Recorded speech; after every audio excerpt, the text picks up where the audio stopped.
Third വേവിലാണ് and structure ബുള്ളിഷാണ്. ശ്രദ്ധിച്ചോളൂ, തേർഡ് വേവിലാണ്, സ്ട്രക്ചർ സ്റ്റിൽ ബുള്ളിഷാണ്. നോ വീക്ക്നെസ് ഒന്നും കാണുന്നില്ല ഇപ്പോൾ ചാർട്ടിൽ. ഓക്കെ, ഇനി നമുക്ക് നെക്സ്റ്റ് പറയാനുള്ളത് എന്താണ്?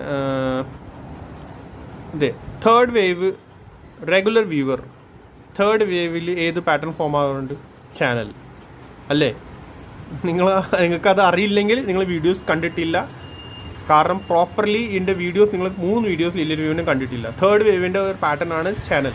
സോ ആ ചാനൽ ഫോം ആയാലും മാത്രമേ നമുക്ക് പറയാൻ പറ്റുള്ളൂ ഈ തേർഡ് വേവ് കണ്ടിന്യൂഷനിലാണ് ഓർ തേർഡ് വേവിൻ്റെ ബ്രേക്ക് ഡൗൺ എപ്പോഴാകും, നമുക്കതൊക്കെ കണ്ടുപിടിക്കാൻ പറ്റും. മനസ്സിലായോ? സോ ഇത് നോക്കിക്കോ. ഓക്കെ, പിന്നെ സ്മോൾ ടൈം ഫ്രെയിമിൽ നോക്കുകയാണെങ്കിൽ ഇതായിരുന്നു സ്മോൾ ടൈം. ഓക്കെ, ചാനൽ അതിൻ്റെ ബ്രേക്ക് ഡൗൺ ആയി. ബട്ട് ഇതിൻ്റെ ബിഗർ ടൈം ഫ്രെയിമിൽ വേറൊരു എക്സ്റ്റൻഡ് ചാനലുണ്ട്. കണ്ടോ? മനസ്സിലായോ? സോ